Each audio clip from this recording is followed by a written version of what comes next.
দর্শক, আগামীকাল সকাল 10:30টায় সুপ্রিম কোর্ট রায় ঘোষণা করবে এসএসসি দুর্নীতি মামলায়। যে 26,000 চাকরি বাতিলের যে বিষয়টা হয়েছিল, কলকাতা হাইকোর্টের ডিভিশন বেঞ্চ যে অর্ডারটা করেছিল 26,000 চাকরির যে প্যানেল পুরোটাকে বাতিল করে দেওয়া, যেটাকে চ্যালেঞ্জ করে সুপ্রিম কোর্টে গিয়েছিল রাজ্য সরকার, তার হিয়ারিং পর্ব হয়ে গেছিল, রায়দান স্থগিত ছিল। আগামীকাল সকাল 10:30টায় সেই মামলার রায়দান। এখন কি করবে সুপ্রিম কোর্ট, সেটা এখন দেখার খুবই কৌতূহল আমাদের কাছে। যে কলকাতা হাইকোর্টের ডিভিশন বেঞ্চ যে অর্ডারটা করেছিল যে পুরো প্যানেলটা বাতিল করতে হবে, কারণ চালের থেকে কাঁকড়কে আলাদা করা যাচ্ছে না, যোগ্য অযোগ্যকে আলাদা করা যাচ্ছে না, বা সরকার পক্ষ করছে না, তো কি আর করার আছে? যখন আলাদা করা যাচ্ছে না তাহলে পুরোটাই বাতিল করে দাও। তো কলকাতা হাইকোর্টের ডিভিশন বেঞ্চ সেটা করেছিল এবং তারপরই নড়ে চড়ে বসে রাজ্য সরকার। তখন আবার তারা চলে গেছিল সুপ্রিম কোর্টে, সেখানে গিয়ে কিছু কথা বলেছিল, কিছু কথা বলেনি। কখনো কখনো বলেছিল যে হ্যাঁ আলাদা করতে পারবো, 4-5 হাজার হবে। তারপর আবার খানিকটা যখন সময় যাচ্ছিল সুপ্রিম কোর্টে, তখন আবার খানিকটা ঢিলেমি চলছিল। হয়তো ভাবা হচ্ছিল যে মনে হয় এদিক সেদিক করে সবটাই মানে ধামা চাপা পড়ে যাবে, কিন্তু সুপ্রিম কোর্ট হিয়ারিং পর্ব একটা সময় শেষ করে দেয়। তারপর তারা বলে যে রায়দান হবে। যখন রায়দানের কথা মানে যখন হিয়ারিং পর্ব শেষ হয়ে যায়, তারপর হঠাৎ করে আবার ছোটে এসএসসি গিয়ে কিছু একটা বলার চেষ্টা করে। যে সেটা কি বলার চেষ্টা করে সেটা জানা যায়নি, কারণ সুপ্রিম কোর্টে যখন তারা গিয়েছিল কিছু বলতে, হয়তো বলার চেষ্টা হয়েছিল যে হ্যাঁ পারবো আলাদা করতে পারবো, কিন্তু সুপ্রিম কোর্ট বলেছিল জমা দিয়ে যাও। মনে হয় শুক্রবার ডেটে বলেছিল, তখন এবারে সুপ্রিম কোর্ট বলেছিল সোমবারের মধ্যে জমা দিয়ে যাও। ব্যাস, আর নতুন করে ওটা নিয়ে কোনো চর্চা হয়নি, কোনো কাটাছেড়া হয়নি, কোনো হিয়ারিং হয়নি, ওইভাবেই থেমে গেছিল। রায়দানের অপেক্ষায় আমরা ছিলাম। কিন্তু আজকে যে খবরটা সামনে আসছে যে সেই অপেক্ষা রায়দানের, সেটা আগামীকাল সকাল 10:30টায় শেষ হয়ে যাবে। সকাল 10:30টায় সুপ্রিম কোর্ট রায়দান করবে। এখন কি করবে সুপ্রিম কোর্ট? ডিভিশন বেঞ্চ যা বলেছিল টোটালটাই বাতিল, সেটাই রেখে দেবে, বহাল রেখে দেবে, নাকি একটু চাল কাঁকড় আলাদা কোনোভাবে করতে পারবে বা কোনো ডিরেকশন দেবে? এটা কিন্তু একটা দর্শক বিরাট কৌতূহলের। আমার তো মনে হয় আজকে রাতের ঘুমটা মুখ্যমন্ত্রীর হারাম হতে পারে, কারণ কালকে যদি একটা বড় অর্ডার হয়ে যায় চাকরি বাতিলের, এটুকু বলতে পারি দর্শক, সমস্ত কর্মসূচি ক্ষোভ বিক্ষোভ যা যা চলছে এখন বর্তমানে সবকে ছাপিয়ে যাবে আগামী কালকের পর থেকে ইস্যু। ফলে ওনার ঘুম কিন্তু শুধু আজকের জন্য না, এরপরে চিরতরে হারামও হতে পারে যতদিন উনি এই চেয়ারে বসে থাকবেন। এখন দেখার বিষয় আগামীকাল কি হয়। প্রিয় দর্শক, আমি শফিকুল ইসলাম এবং আপনারা দেখছেন আরামবাগ টিভি। আমরা একটা আশা করছিলাম যে অনেক বিষয়ে তদন্ত হয়েছে, হিয়ারিং পর্ব চলেছে, কিন্তু রায়দান আমরা দেখতে পাই না। বড় বড় কেস যেগুলো সেন্ট্রাল এজেন্সি তদন্ত করতে নেমেছে, পেয়েছে, হিয়ারিং পর্ব হয়েছে, অ্যারেস্টের ব্যাপার ঘটেছে, কিন্তু একটা কমপ্লিট তদন্ত শেষে রায়দান সেটা আমরা দেখতে পাইনি। আমরা এই প্রথম একটা কিছু ফল দেখতে পাবো, সেটা হচ্ছে আগামীকাল। এই প্রথম একটা ফল দেখতে পাবো, যেটা যে কিছু একটা অর্ডার হলো সুপ্রিম কোর্টের তরফ থেকে দুর্নীতির বিষয়ে, দুর্নীতির মামলায়। তো সেটার অপেক্ষাতে আমরা আছি। তো আমার মনে হয় দর্শক, আমি জানি না আপনাদের কি মত, সেটা হয়তো অনেকে বলবেন যে আগে দেখি কাল কি হয়, আগে থেকে বেশি ভাববো না, বেশি কিছু বলবো না। তবে এটুকু বলতে পারি দর্শক, যাই হোক না কেন রাজ্য সরকারের মানে বিপদে একটা পড়ার একটা ব্যাপার, সেটা আমি কোথাও মনে করছি। পুরো প্যানেল বাতিল হলে তো রক্ষে নেই, যা তো অবস্থা হয়ে যাবে। 26,000 চাকরি বাতিল, আর যারা চাকরি করছেন তাদের ভবিষ্যৎ অন্ধকারে চলে যাবে পুরোটাই। সুতরাং তারাও তো ছেড়ে কথা বলবেন না, তাদের যা করার তারা করবেন। ক্ষোভ বিক্ষোভের জায়গাটা অনেকটাই জোরালো হবে।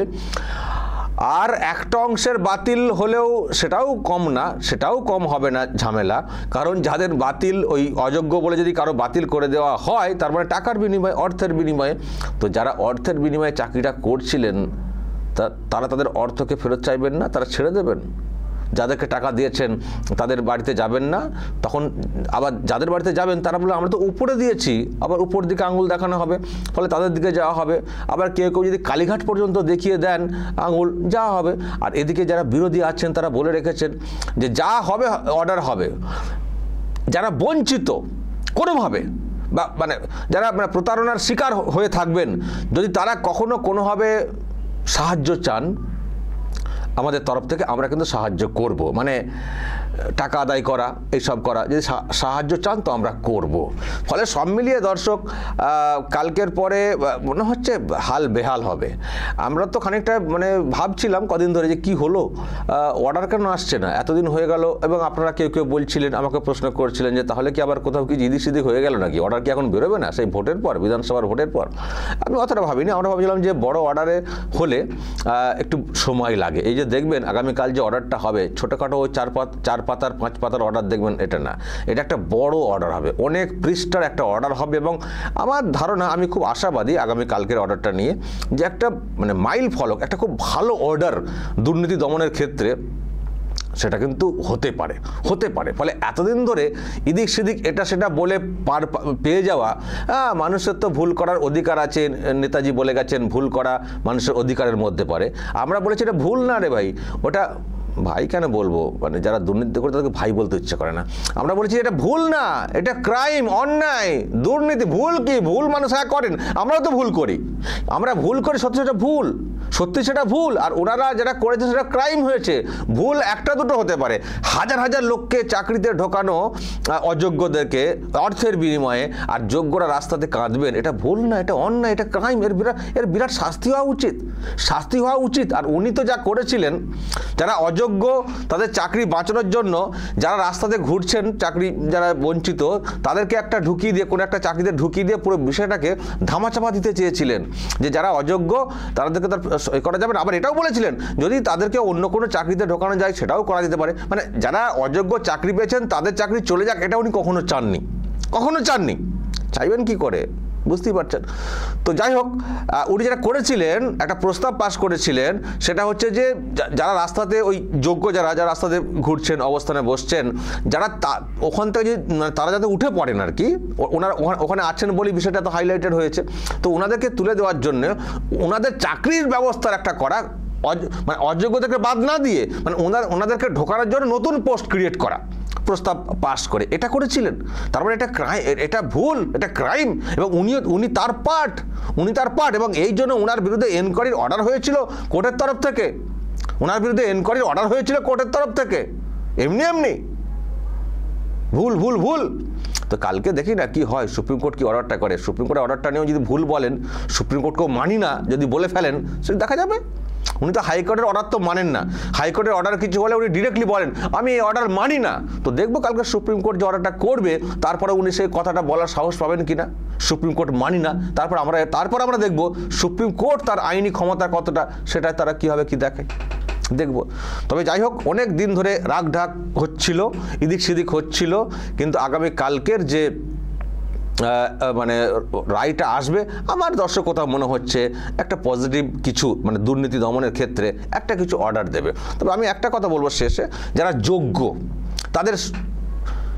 তাদেরও চাকরি চলে যাক, তারা আর চাকরি কোনোভাবে না পান, এটা আমি চাইবো না। যারা যোগ্য, মেধাবী, সত্যি মেধার ভিত্তিতে চাকরি পেয়েছেন, সেটা অল্প সংখ্যক হলেও ম্যাক্সিমাম তো চুরি ডাকাতি অর্থের বিনিময়ে যেটা বলা হচ্ছে, ওনারাই তো 5 না 7 হাজার বলছিলেন, সেটা ওনাদের কাছে আছে বা দেখানো হচ্ছে। এখন কত যে গোপন করা হচ্ছে কে জানে, হয়তো 5-7 হাজার হয়তো খুব জোর মেধার ভিত্তিতে হয়েছে, বাকি সব বিক্রি হয়েছিল 26,000-এর মধ্যে। সুতরাং যাই হোক, একজনও যদি মানে নিজের মেধার ভিত্তিতে চাকরিটা পেয়ে থাকেন, আমি কখনো চাইবো না ব্যক্তিগতভাবে তার চাকরিটা চলে যাক। তার পরিবার আছে, মেধার ভিত্তিতে তারা চাকরিটা পেয়েছেন, সেটা আমরা কখনো চাইবো না।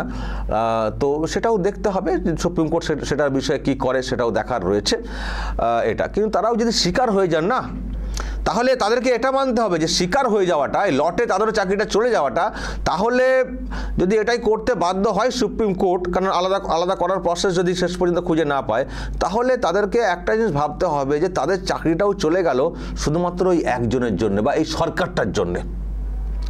এই সরকারকে অনেক দিন বলা হয়েছিল যে আপনারা বলুন কি করে আলাদা করবেন, আলাদা করে দিন, যারা যোগ্য তাদেরকে রেখে দিন, অনেকবার বলা হয়েছিল। কিন্তু এরা গড়িমসি করলো। এরা কি ভেবেছিল যে আমরা বলবো আমরা কি করে করবো গো, আমরা তো বলতে পারবো না, কোনো ডকুমেন্ট তো পাচ্ছি না, কি আর করব। এরকম বললে আর কি কোর্ট কি আর বলবে সবার বাতিল করে দাও? তখন বলবে ঠিক আছে যা হবার হয়েছে এবারটা ছেড়ে দিলাম, কিন্তু আর করা চলবে না, মানে ভর্সনা করে আর করে দরকার হলে কান ধরে উঠবোস করে নেবো বলে টলে যদি বলে দেয় পরের বার থেকে ঠিক করবেন, এতদিন পর্যন্ত ওই মার্কশিট রাখবেন, আর না কিছু হয় হয়তো ভর্সনা করে যদি ছেড়ে দেয় তাহলে আমার একটু পিঠে একটু খেলাম, হ্যাঁ চড়থাপ্পড় খেলাম, কিন্তু আমার ওই দিকটা তো বেঁচে গেল এত লোকের চাকরি। কারণ চাকরি চলে যাওয়াটা বিরাট ক্ষোভ এবং টাকা পয়সা ফেরতের একটা ব্যাপার স্যাপার নিয়ে কি হবে না হবে। সুতরাং এটা চেষ্টা হয়েছিল যে কোর্টকে মিসলিড করা, কোর্টকে ধোঁয়াশার মধ্যে ফেলে দেওয়া, দিয়ে যোগ্যদের চাকরিকে ঢাল করে অযোগ্যদেরকেও বাঁচিয়ে দেওয়া, এই চেষ্টাটা হয়েছিল। সেই জন্যে অর্ডারকে ওই কোর্টকেও অনেক দিন ধরে ভোগানো হলো। তো কোর্ট লাস্টে বিরক্ত হয়ে কলকাতা হাইকোর্টের ডিভিশন বেঞ্চ বিরক্ত হয়ে পারবে না, পুরোটাই বাতিল, কেনই বা তারা অযোগ্যদের চাকরি থাকবে, পুরোটাই বাতিল করে দিল। তো এবার যদি সেটাই হয়ে যায়, তো তাই বলছি যদি সত্যিই যোগ্যদেরও চাকরি চলে যায় তাহলে এটা তাদের প্রত্যেকেরই মনে রাখা উচিত যে তাদেরও চাকরিটা চলে যাওয়ার পেছনে এই সরকার বা এসএসসি বা এই সরকারের প্রধান যারা রয়েছেন, কারণ তারা যদি প্রথম দিকে আলাদা করে দিতেন তাহলে তাদের চাকরিটা এরকম সংকটের মুখে পড়তো না। মানে চাকরি চলে গেলে একটার দিকেই আঙুলটা তুলতে হবে, এদের দিকে, এদের জন্যই তাদেরও সর্বনাশটা এসছে। এক হচ্ছে অন্য যোগ্য যারা তারা রাস্তাতে আছেন কাঁদছেন চাকরি হচ্ছে না, তারা তো দোষ দিচ্ছেন কার জন্য চাকরিটা হচ্ছে না, আর যাদের চাকরিটা যোগ্য হয়েও চলে যাবে তাদেরও দায় কিন্তু ইনাদের দিকে পড়বে, কারণ ইনাদের গড়িমসি আর অতি চালাকি এটা করতে গিয়ে তাদের ভবিষ্যৎটাকেও অন্ধকার করে দিয়েছেন। তো যাই হোক দর্শক, আগামীকাল আমরা তাকিয়ে থাকবো সুপ্রিম কোর্টের দিকে কি রায়দান হচ্ছে, তারপর তো আমরা যা বলার বলবো। তবে আমরা চাইবো যাই রেজাল্ট হোক, অর্ডার আসুক, বঞ্চনা এবং প্রতারণা এই ইস্যুতে আমরা কিন্তু তারপরে সরব হব। বঞ্চনা এবং প্রতারণা এই ইস্যুতে আমরাও কিন্তু যারা প্রতারিত হয়েছেন, যারা বঞ্চিত হয়েছেন বা হবেন, তাদের পক্ষে কিন্তু আমাদের আওয়াজ থাকবে, সেটা বলতে পারি। দর্শক বলবেন যা বলার, আপনাদের কি মনে হয় কাল কি হতে পারে, অবশ্যই এ নিয়ে আপনাদের মতামত থাকতে পারে, বলবেন কমেন্ট বক্সে। নজর রাখবেন আরামবাগ টিভিতে।